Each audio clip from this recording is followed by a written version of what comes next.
Hello, hello, hello, and welcome back to the webinar. My name is Alex, as always, as usual. And yeah, good morning, good afternoon, good evening, depends where you're located. Just drop me a message in the chat to make sure that I'm audible and my screen is visible so we can start.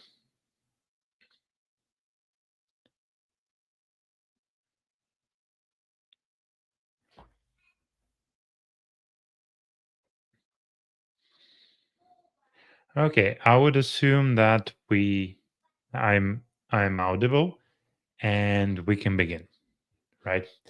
Cool. So, what are we going to talk about today? So, we are going to talk about virtual machine templates, why these are very important, how to configure them. So, we are going to talk about user inputs, something that can be very helpful, especially if you're building something more major than just a simple operating system deployment. If we speak of something like an application, then it's quite useful to also have these user inputs. And also, we are going to build a virtual machine template from scratch, which is it's not a heavy duty task, but it still requires a little bit of attention to some of the details. So let's talk about the virtual machine template. Why we need this virtual machine template, what are the benefits, and what are the components of the virtual machine template, because that is quite important. So I like to name virtual machine template as a textual representation of the config that you will end up with when you deploy a virtual machine. So in OpenNebula, we are whenever we're never going to deploy a virtual machine from a so-called image, so from the virtual machine image. We're always deploying virtual machine from the virtual machine template. So, and then virtual machine template contains the information about the configuration of your future VM. So the CPU that is assigned, the number of virtual CPU cores, memory, contextualization, right? So all that can be named as configuration, right? So the resources that you are allocating to this virtual machine. Then another, not least important, obviously, is the networking, because your virtual machine must somehow communicate either with the internet, like with the public network, or with the private network, or even your virtual machines must to communicate amongst each other, right? So for that reason, we have the networking section. That's where you are assigning the network interfaces. So you are adding the virtual network interface and then place this virtual network interface into some sort of the virtual network. And obviously, your virtual machine template and your virtual machine in the end can be a member of multiple virtual networks and so on and so forth. That's why you have the capability of assigning multiple virtual networks. Then your virtual machine is kind of useless without any disk, right? Because you need to store files somewhere, or even just an operating system. It must also be somewhere located and must boot from that operating system. For that reason, you have the uh,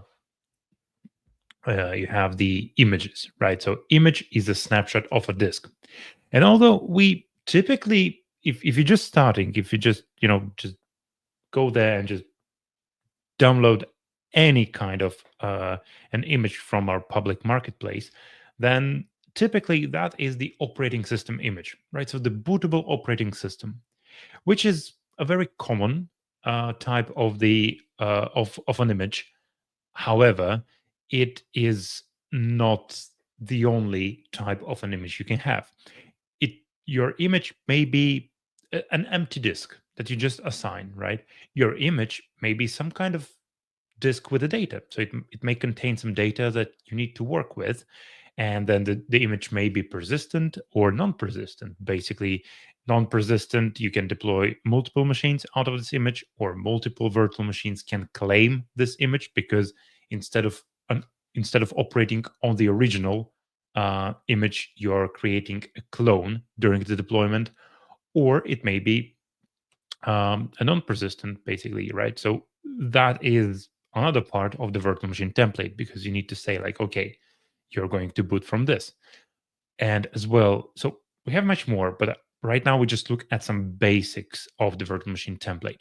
And then another thing I would like to mention is the placement, right? When you deploy a virtual machine, you need to tell a specific process scheduler where you would like to place your virtual machine. So scheduler must evaluate the requirements and then deploy a virtual machine to a specific host. Now, this obviously can contain just, like, hey, I would like this virtual machine to run on any KVM host that we have in the environment. So click, and scheduler will pick this up and will deploy it there. Or alternatively, you may set a number of specific parameters how you would like this virtual machine to be deployed. For example, only on a host that is a member of a specific cluster, or only on a host that has a specific attribute there, and so on and so forth. So once again, that is part of the virtual machine template. So that is quite an important thing here to understand. And yeah, so that would be virtual machine template. And let's have a look at this one. By default, and again, you can follow along. This session is being recorded, so you can look at, you can check this recording later and then follow along the recording instead of doing live, because at some point I may go faster, uh, slightly faster than uh, you may want it to be. Okay, so you logged into the Sunstone, and all your virtual machine templates are located under the virtual machine templates, right? So that is our basic Alpine Linux that comes with the Mini One installation out of the box. Now, this virtual machine template, so as I mentioned, it's a textual representation of your future VM, which means that you can use command line to look at the contents of this virtual machine template. And for that, in the command line, just first of all, use one template list to list all your virtual machine templates. And then you can use one template show, and then either the name of the template or ID. So I'm always telling, like, I'm the ID person, right? So I prefer IDs over the names because they're shorter, less prone to error, and yeah, for me, just easier to work with. But you can use the name of the template as well. But as I mentioned, I prefer IDs, so I will proceed with IDs. Now, and obviously it shows us the name of the template, the owner of this template, and so on and so forth. But what we are actually interested in is this part. So the template contents. As I mentioned, that is the textual representation. Basically, that is your template. And the thing is, if you need a template to be transferred from the let's say OpenNebula A to OpenNebula B, you can copy this this template content into and save it as a file. So uh, template to TMPL, paste it here, and don't forget the last thing that's kind of missing from this output, because it has its own separate place there, is the name, right? So just append the name. So Alpine Linux 320, let's say copy, and then create a template with one template, create, and then template2.tmpl. As simple as that. So that is, as I mentioned, just a bunch of text and some variable mappings. The same way you can actually copy it and then add it and then put it back, right? So if you would like to. So yeah, it's a simple way how you can create some kind of a backups of your template or transfer your template from OpenNebula A to OpenNebula B, or even edit, right? Because sometimes, obviously, it's very easy to edit things via the graphical user interface, Sunstone, but sometimes it's actually quicker to do it using the command line. And for that, there is a dedicated subcommand of one template, update, and then the template ID or the template name. And let's say I would like to double the memory, 512 instead of 256. So then use right quit or WQ or shift and double press the Z letter, and that's going to save the template. As simple as that. So as I mentioned, sometimes it's quite convenient to do things in the command line in the opposite to the Sunstone, um, because the things are just quicker, right? And here is our Alpine Linux 320 copy template. So as simple as that. So um, when you the thing though, you need to always keep in mind that the virtual machine template and an image are two completely separate entities.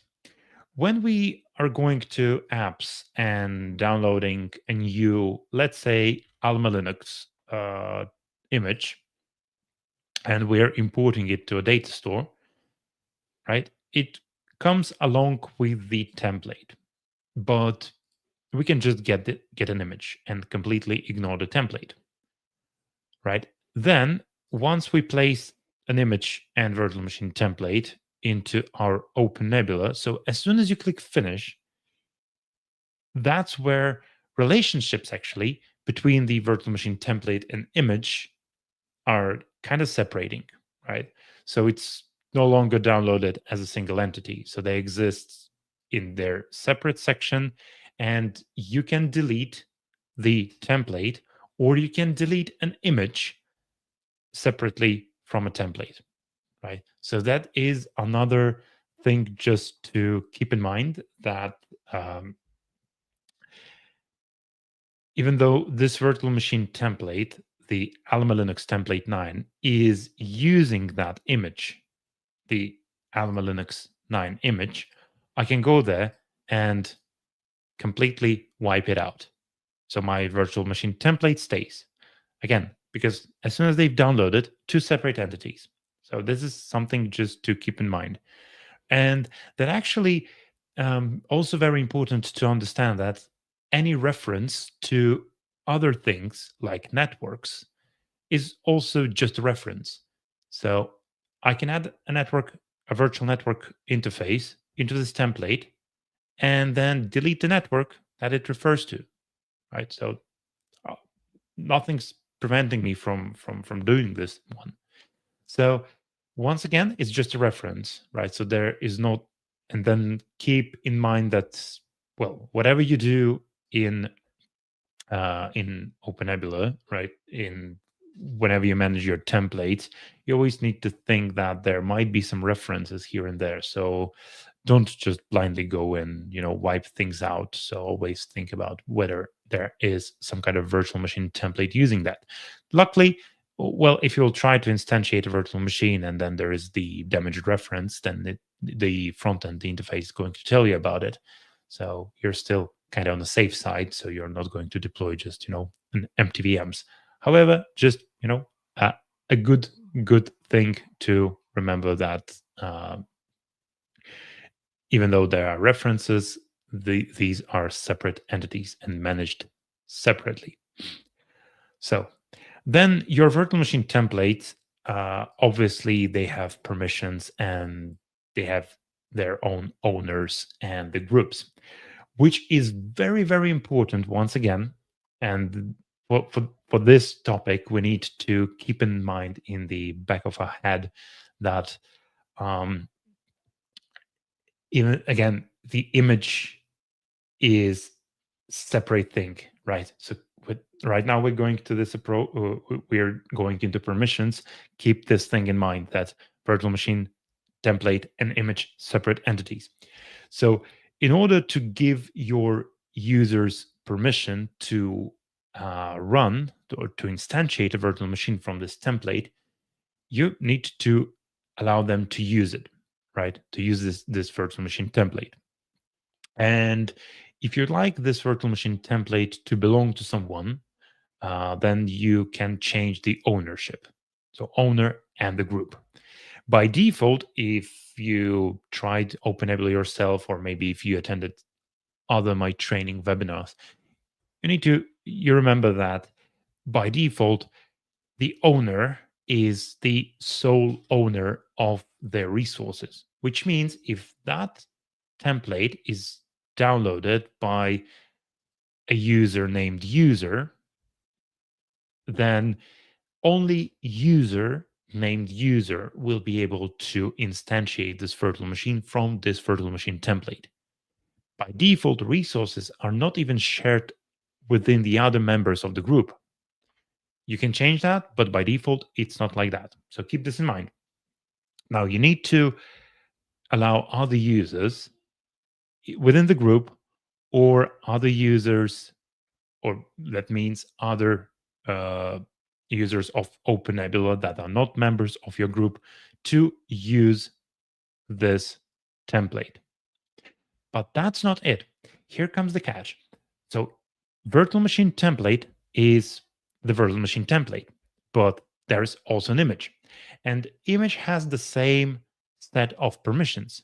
So, if we go to an image, you can see that image also has the permissions. So in this case, your user who would like to instantiate, or whom you give these permissions to instantiate a virtual machine from this template, must have permissions to use all of the images that are referenced in this virtual machine template and the virtual machine template. If either of this is not there, then the user will not be able to deploy a virtual machine from this template. So this is quite important because once again, these two entities are separate. They're referenced, but these are separate and they may have their own owners, their own groups, their own permission sets, and so on and so forth. So that is something always to keep in mind if you would like to grant others uh, in with ability to manage these virtual machine templates and instantiate them as well. Right. So, okay, let's have a look at the virtual machine template in a little bit closer, right? So, doesn't matter whether you're creating your virtual machine template or you've downloaded this virtual machine template from somewhere. The things that you can change are relatively the same. So, quite important thing to remember that are some of these settings are overridable by the user when user tries to instantiate a virtual machine template. So that is keep it in mind. You can set, for example, memory to 256, but by default, user can resize the memory when instantiating this virtual machine template. Another thing is that once the virtual machine template did the job, so when you have your virtual machine running already, then this virtual machine is in the possession of the user, and user can access even the parts of basically the part of this virtual machine that were not present when you deploy a virtual machine template. So keep that in mind. You can always configure the settings, but once it's deployed, it's completely in the possession of that user, and then the user can manage this virtual machine, can change a lot of things. Obviously, all that depends on the permissions and the views and so on and so forth, but always assume that once VM deployed, user is the owner of that VM and basically can do almost everything with that VM. Now, what you can set here is the hypervisor that is required to run this virtual machine template. You can set the memory by default, and you also can enable hot resize if you would like your virtual machine to be able to perform the hot resize. You can set the memory modification, so how to do it, you can modify the memory of this virtual machine when it's being instantiated. So by default, pretty much any value can be there. What you can do, you can set some fixed values, or you can set a range. So let's say from user during the instantiation of this virtual machine will be able to pick the memory in the range from 256 megs to 1024 megs of memory. So that's quite convenient, right? Instead of just giving a user capabilities to just max out whatever they think is the right way to do, you can just set some kind of safety boundary. So the virtual machine template, so the virtual machine during the instantiation is not going to be over that value, right? So that is what you can configure. Right then, the memory resize mode. So either it's going to be ballooning or a hot plug. So again, if you know what it is, then it makes sense. If you don't know what it is, then well, documentation is our friend, and you can always check which one is the way to go. Same goes with the physical CPU and the virtual CPU. So you can allow the resize of the virtual CPU. And once again, you can set it either to be fixed or to introduce a list of the values that the user can set, or once again, it could be a range. So feel free to set the value that you would like to. Now, you can change the ownership of a template, right? So you can set this virtual machine. So you can set the virtual machine template uh, once it's instantiated. Then the owner and the group owner of this virtual machine is a different person. Again, make sure that there are the right permissions, right? But yeah, that is something that you could potentially do. And then you can associate the virtual machine with some kind of the virtual machine group. So virtual machine groups are very useful if you would like to introduce some sort of affinity or anti-affinity settings. Let's say if you'd like this virtual machine to be deployed only to a specific hosts and not to get migrated to other hosts and vice versa. So you can define it under the virtual machine groups and then select this virtual machine group profile from the drop-down list. By default, we don't have any virtual machine groups, so uh, there is no any selection available. Okay, before I will proceed, I'm going back to the virtual machine templates, and instead of edit the Alpine Linux, I will press plus and will configure this things from scratch once again.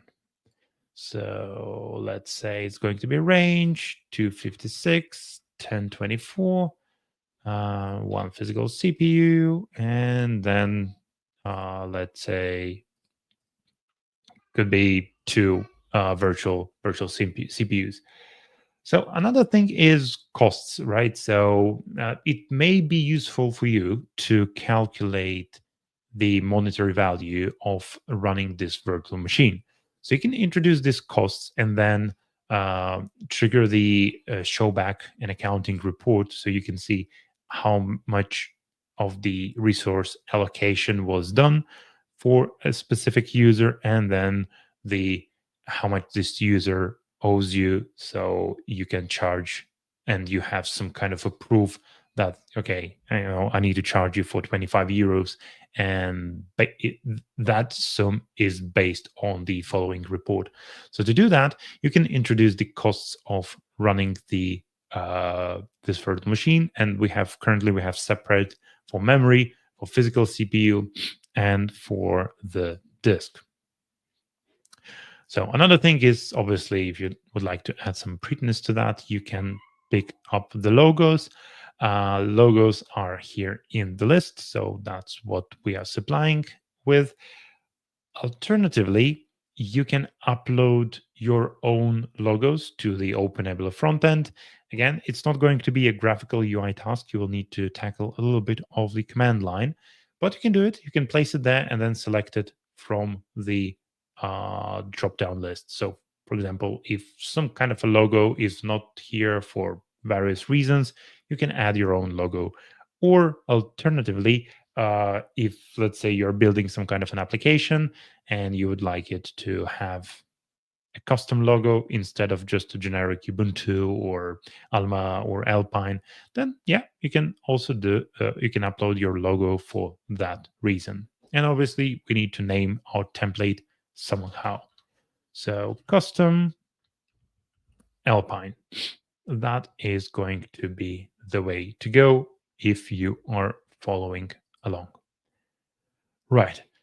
After you went from the general settings and oops, excuse me, I accidentally pressed back instead of wiping. Terribly sorry. Okay, so Alpine, and then let me add the logo of Alpine. What else I forgot? Oh yeah, this. So once we've configured the configuration part, right? So this part, the configuration part here with the CPU, memory, and so on, we are now entering the world of attaching the devices and configuring the CPU settings and configuring the context as well. So first thing first is to attach the disk. So we have two types of disks here. We have the image or we have the volatile disk.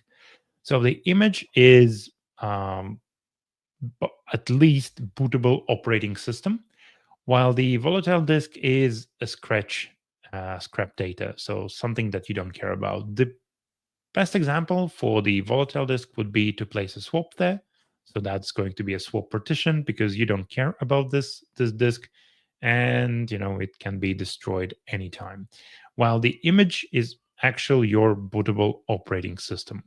Now, I have only one image, and if you're following along and haven't imported any image here, then you're also going to see only one. So then click Alpine Linux 320. Now, by default, the size on the instantiation is going to be the size of an image. In this case, the size of an image is 512, so 512 megs. But however, it might be all right to store it, but when you run some applications, you actually need a bit more space, especially if it's something heavy. So for that reason, what you can do, you can resize it on the instantiation. So instead of being 512, right, you can set it to, let's say, 20 gigs. So then what we're going to have in the end, we are going to have the virtual machine with 20 gigs of the root partition instead of 512 megs. However, you may not be sure how much disk space you need at the moment. So you may want it to be a bit smaller, right? So 5 gigs and so on. Rest assured, you can resize it later. or even when virtual machine is running, you can extend the partition. But just so you know, you can scale it up, but you cannot scale it down, right? So make sure if you're not sure how much mm, disk space you would need, try to take the lowest possible value, because then, as I mentioned, you can resize and you can upscale it later, but you cannot downscale it. So make sure the size is, mm, you're not going to be in the situation when you need to downscale it. Then other settings, right? So you can set a specific target device. So instead of, let's say, VD, so dev VDA, for example, or dev VDB, you can map it to dev SDA and so on and so forth. Although we do consider that the Vert IO is the best option here. So typically mounted to the VD. Right. So as you can see, the disk is attached, and now the size of it is 5 gigs. Again, I can make these changes, I can detach it, I can edit the size once again, and so on and so forth, as well as I can attach the volatile disk or any other disk I need. Because once again, if we go to this schema back, the image is operating system disk snapshot, the bootable OS, but also it could be a data block device that can be used as an empty disk for the data, or it can contain some kind of a data. So that is that part that can be attached right here. Next, we go to networks, and so networking, and that's where you attach your network card, so your virtual network card, and you need to place it to a certain network. So you click attach, and here's here are the options that you can fine tune. So first thing first, you need to decide whether you would like to place the virtual network card into a specific network manually, or you would like to open Nebula or scheduler to decide where this virtual network card belongs to. So that is something that you need to decide upfront, and click this switcher here, because from that depends what would be your next step. If you set the automatically select virtual network, then instead of selecting the network, you need to provide some kind of an expression, so the arithmetical expression to uh, to give an idea to scheduler what kind of virtual network you would like to have. For example, it may have the driver of the VXLAN or the driver of the .1Q instead of bridge. And then the selection of the cards would be from, so the pool of the virtual networks would be only .1Q or only VXLANs. So that could be an additional some custom attributes also can be introduced, and so on and so forth. Obviously, you can leave it empty, and then scheduler will just pick the one that suits. And pretty much right here, if you have 5 networks, any of these 5 networks is going to be suitable for this one. Although, for the purpose of this demonstration, I would go with manual selection. But however, in your case, you may want actually to rely on the automation a bit more, especially if you are planning to deploy this virtual machine to different clusters, because they may have different virtual networks. And then would for your flexibility, the automatic selection of virtual networks is the way to go. However, in this demonstration, it's fine to manually pick the network. Also, you can enable some of these things like RDP connection or secure shell connection. So that will add the specific that's going to add a specific protocol icon into the Sunstone, into the virtual into the web UI of OpenNebula, and then you will be able to just click there and connect to your Windows server via the RDP, or to your um, to your Linux server using the secure shell. Now, that's going to originate over the network. So you need to make sure that the networks are routable, and from your Sunstone, you can reach the network of your virtual machine. Alternatively, we have VNC enabled by default, so you can connect to the console of your server of your virtual machine using the VNC. So again, whatever floats your boat is the way to go. Now I have only one virtual network, and I'm going to use this virtual network. So I'm going to ignore anything else, because to me, for the purpose of this demonstration, that's totally fine. Now, when you deploy your virtual machine from this template, you're also going to have your virtual network card configured according to the settings of the virtual network. So the IP address, MAC address, network mask, gateway, and the network configuration method. You can override these values right here for this virtual network card. So you can say, okay, I would like this to be a specific IP address instead of the next one in the pool, right? Or I would like the gateway to be a completely different one. Or I don't want to configure any networking on this virtual machine automatically at all, and then I just skip it. Or I can proceed with the external DHCP. So instead of relying on the configuration using the contextualization package and the settings that are introduced by this virtual network, I'm going with the external DHCP. And then the network card will be switched into the DHCP mode. So once again, whatever is your way.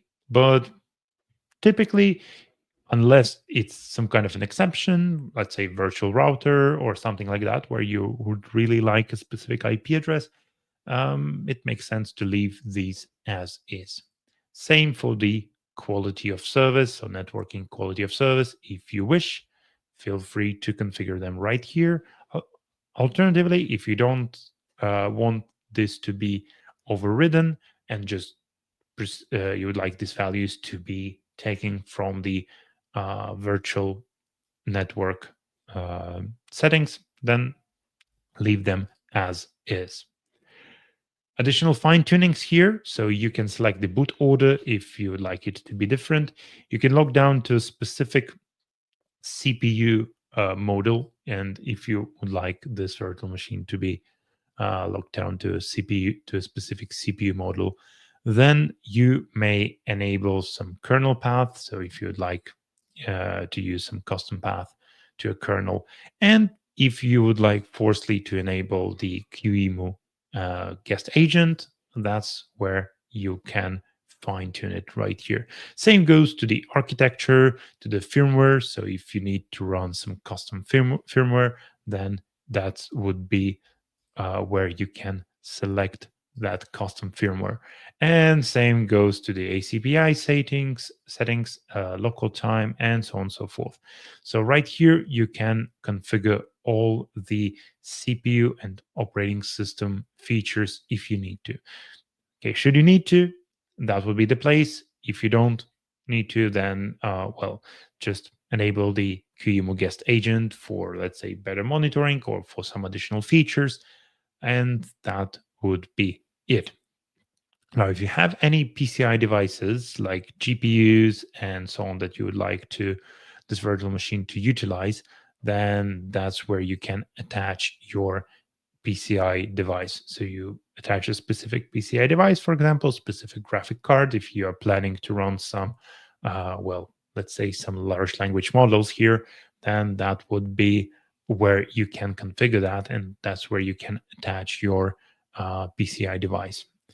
Input and output, that's where you can set different VNC settings, or for example, attach something like the tablet mode to the USB bus if you would like to interact with your, let's say, Windows machine. That would be the way to go. What I would like to mention here um, is the key map. So by default, I'm using the US International Keyboard. So to me, I never had a problem with probably any VNC or virtual console at all with my key mappings, because that's the way I'm used to. However, if you are running any other keyboard layout, like for example Spanish or German or I don't know, Estonian or Finnish, whatever is your layout, then you may want to fine tune this setting as well. Otherwise, some of these special characters might be tricky to place there. So keep this in mind. And once again, that's your virtual machine template setting. Once the VM deployed, you can override these settings. Right. Then one of my favorite parts would be context. So, because with the context, you can do quite a lot of things, honestly. First thing, you can alter the start script and make your virtual machine during the deployment or and after the reboot, after every reboot, to execute a specific script. So it may vary from making sure that some of these services are enabled, or by just upgrading the operating system on a reboot, and so on and so forth. So all that is completely possible. Another thing is the secure shell public key, right? So you can append a specific secure shell public key to your virtual machine template. By default, what are we taking here is the user's secure shell public key. So the user who has instantiated this virtual machine will have its public key added to to the authorized keys on the other end. However, you may have some kind of automation that you need to, or maybe some kind of script or whatever. Once again, you may add any new one to this list. So yeah, it can be many. Just make sure it's usable. However, this one is baked into the template. Terribly sorry for that. Um, this baked into the template, but user will be able to instantiate, or will be able to change that once it deployed. So it is completely possible, right? So feel free to add more, but so user will be able to change it once the virtual machine is out, because as I mentioned, once VM is out, it's completely in the possession of the virtual machine template. Oh, sorry, of that user who deployed this virtual machine. Okay, so now we go to user templates and the uh, context custom variables, right? So user inputs and context custom variables. Cool thing here is that context custom variables can help you to fine tune the virtual machine, um, or change some of the settings of the virtual machine once it deployed. For example, you can set the host name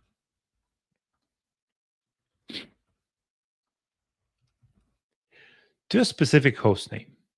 You can hard code, you can use variables, or you can use combination of both, right? So for example, I can say Alpine, then uh, uname for the username, and then in the end of the day, because I'm one admin, when I will deploy this virtual machine, is going to have the host name of Alpine dash uname.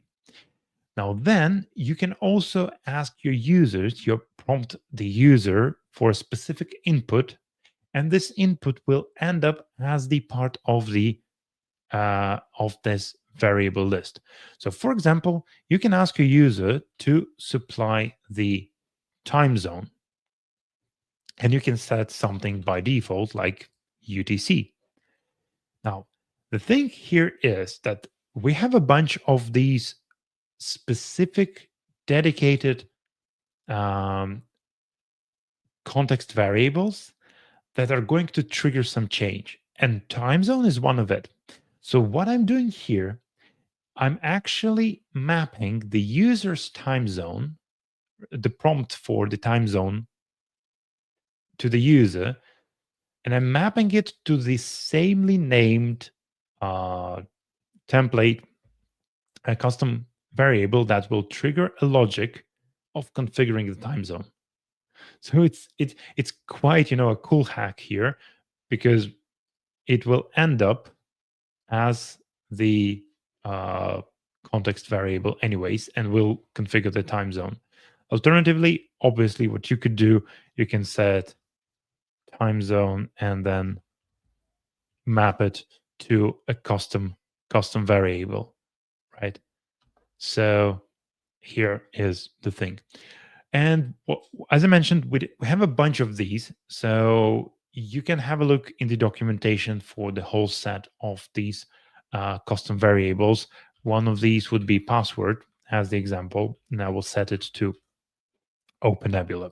So I can log in via the VNC. If I'm not planning to use the VNC, then I can just remove it, and then I will be able to just SSH to that virtual machine using my secure shell, right? And well, another thing with these user inputs is that these can be either mandatory or optional. So, and that if user will try to instantiate a virtual machine template and the value is not going to be provided, then the user will not be able to proceed or advance beyond the specific page called user inputs. So, as a good example, for example, the let's say I would like to ask for the DB name, I would make it mandatory, but at the same time, I would set a default value. So, in case the user is trying to skip it, then it has some kind of a default value I can rely on. So all these user inputs and all these context custom variables are going to be part of the virtual machine template later.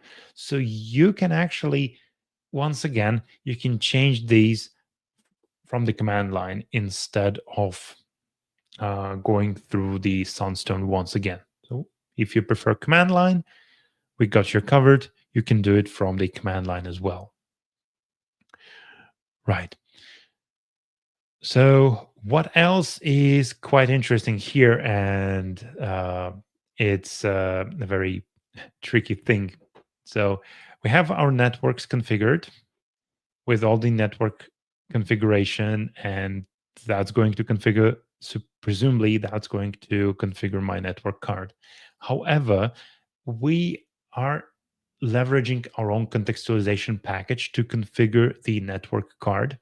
So if you will disable this, doesn't matter what are the settings of your virtual network, the virtual network is not going to get configured. So be aware about this small button, because it may turn your life into a nightmare for a few troubleshooting minutes or even hours. So keep a watch on that.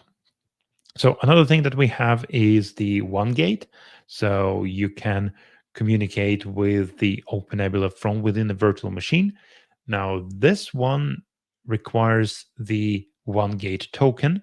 So you must add the one gate token in order for this communication to happen.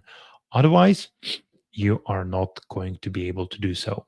Once again, if you need this, most of the time when you build something like the uh, like the big service with multiple virtual interconnected virtual machines and so on and so forth, then you may need this one. If you don't know what it is, then you can pretty much skip it and then return to this later, because once again, once the virtual machine is deployed, you can enable this feature, this functionality. So, scheduled actions, add some actions like scheduled restart, power off, resume, snapshotting, and so on and so forth. So, you can pre create it right here.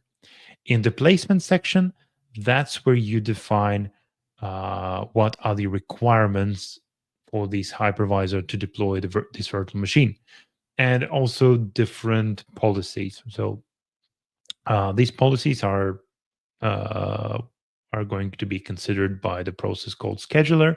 So either scheduler will try to spread across your virtual machines, or will pack them to minimize the hosts used at the moment, and so on. So that's where you can define what it's supposed to be for this virtual machine. Now, if it's not defined as it is by default, then the scheduler is going to use the global settings that are configured outside of the front end, outside of the graphical user interface. You will need to configure the configuration file for that. So by default, it is going to be the policy that spreads your virtual machine across the environment. So that's the default policy, and that is the one that will be in use. However, you can override that. Plus, you can add your custom policy expressions. For example, you would like this virtual machine to be deployed only on a host that has a specific attribute in the settings. Your non-uniform memory access can be configured right here, and then your backups can be also configured right here, along with how to freeze the file system, right? Either the suspend or using the QEMU agent, how many backups you would like to keep, and then the mode of the backup, whether you'd like it to be full or incremental. So all of these settings are up to the configuration, and they will form your virtual machine template. Once again, it's a bunch of text in the end of the day, so you can copy paste it anytime you wish, export it, and store it somewhere, for example, in a GitHub or in a GitLab or whatever Git you are using, or I mean, just copy and paste it to a text file. All virtual machine templates are clonable, so you can clone the virtual machine template. However, please note that when you clone a virtual machine template, it's not cloning an image by default. There is a special checkbox that you need to check if you would like to duplicate the referenced images. So multiple virtual machine templates can refer to the same virtual machine image or to same images. Once again, keep in mind when you try to delete a virtual machine image that there might be some of the virtual machine templates that are referencing this image. So that is the good thing to keep in mind. Now, relationships between the virtual machine template and the virtual machine will end as soon as you deploy the VM.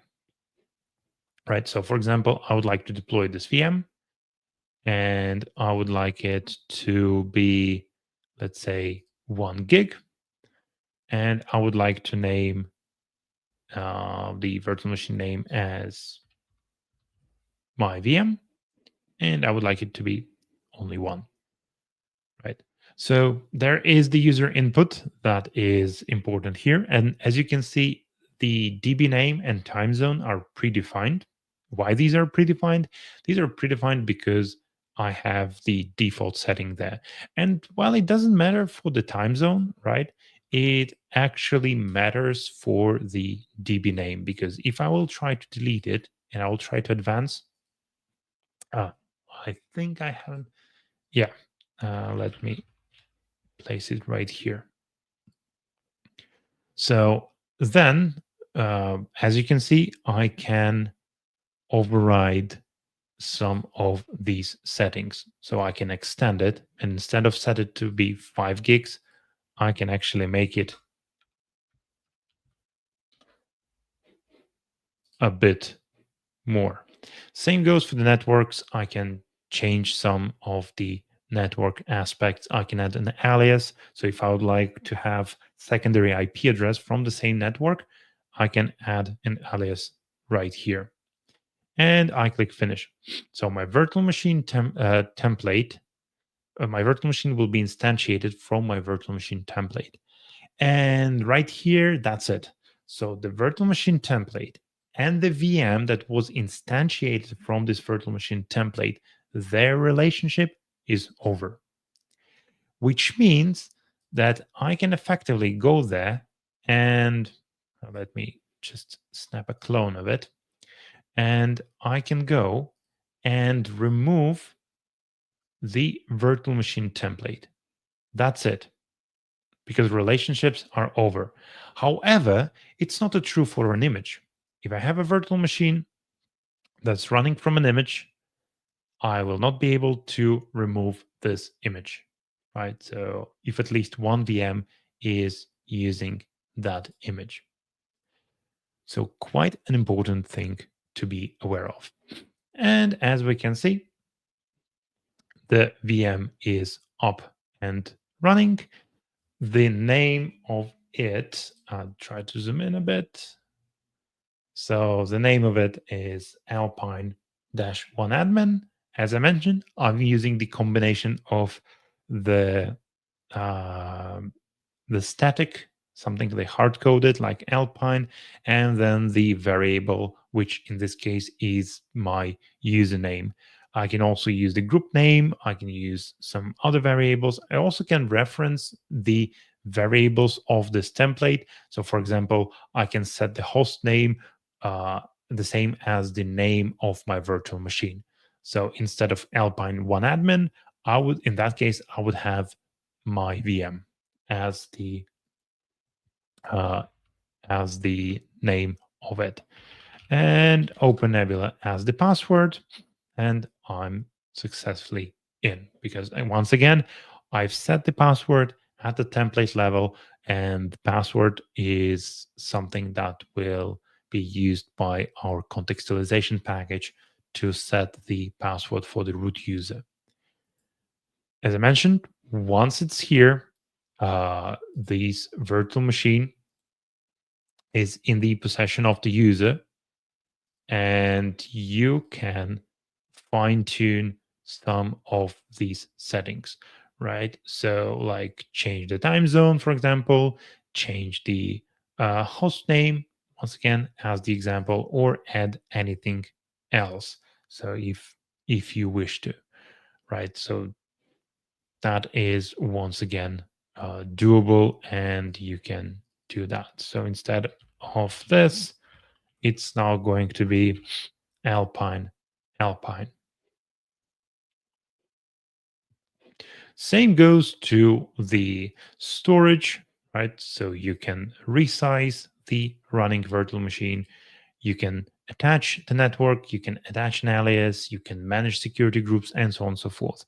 Once again, once you deploy it, it's a separate entity and it lives on its own, and virtual machine template relationships with this virtual machine are over. So, quite a good thing, because, well, you may change the virtual machine template, but you don't want your virtual machines to be changed whatsoever. Right. And then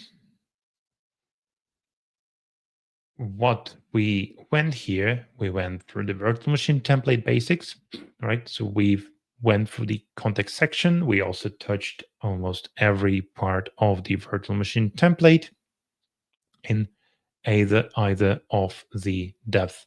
And we also built a virtual machine template from scratch and launched a virtual machine from there.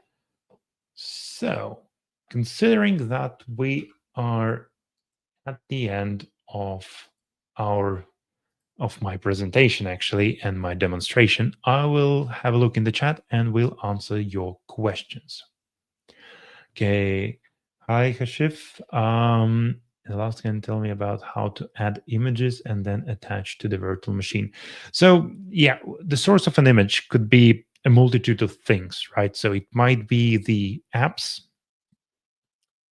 So you can download a ready to run images from our apps marketplace and then attach it to your virtual machine template, or you can upload your image either from your computer or from the URL, for example from the same marketplace. So we can go to, let's say, Alma Linux 8 files,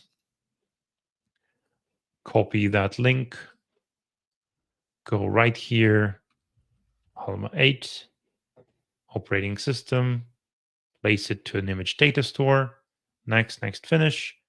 And this one is going to grab this one in the background. So that could be your source of an image, or your custom built image that can be built using the One Apps toolchain. And we have the webinar on that, and we also have the all the instructions in the GitHub. So feel free to build your images from scratch using the One Apps. Because what's important here, even though the Alma Linux image is vanilla image, it comes with that tiny layer of contextualization package that makes it an OpenNebula image instead of just a random generic image. Yeah, so that would be the way to go. The integration with the vCenter, so yeah, we still have it with with the version 6.10. You would need to go and enable vCenter integration in the 1d.conf config file, and then configure that. So it's a completely separate topic, so I'm not going into that today. But yep, you in our documentation you can find a step-by-step guide. So feel free to do that. So regarding the default credentials, by default, if you've created a virtual machine from the template that you've downloaded from the apps repository, then by default, it's going to be root as the username, but there's not going to be any password set. So if you would like to set a password, you need to set it using the context variable, right? So the one that I've configured right here, that is the one.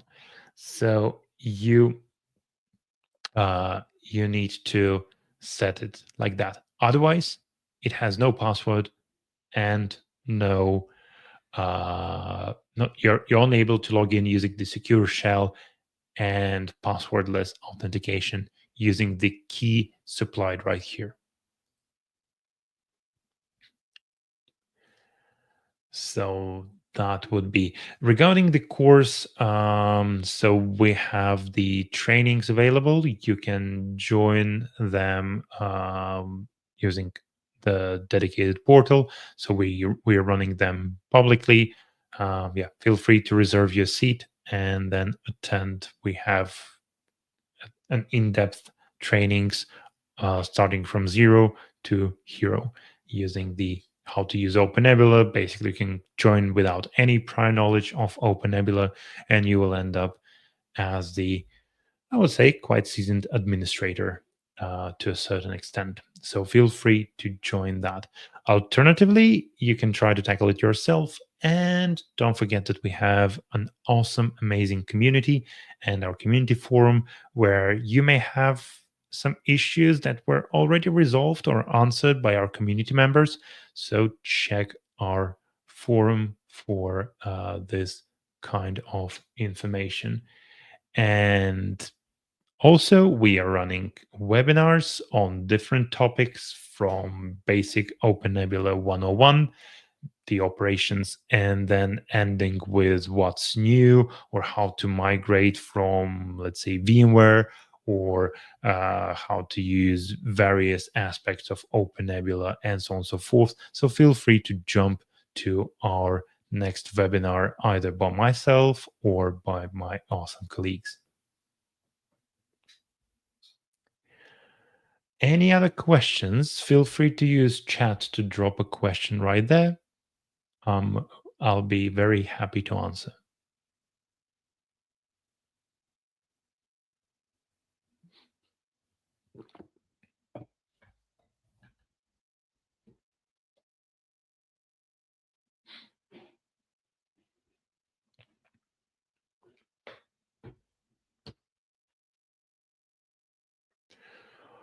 Okay, I don't think we have any questions in the chat. So thanks for attending. I hope you've learned something new. And as usual, see you next time, same place, but on a different topic. Thank you and have a good one. Bye bye.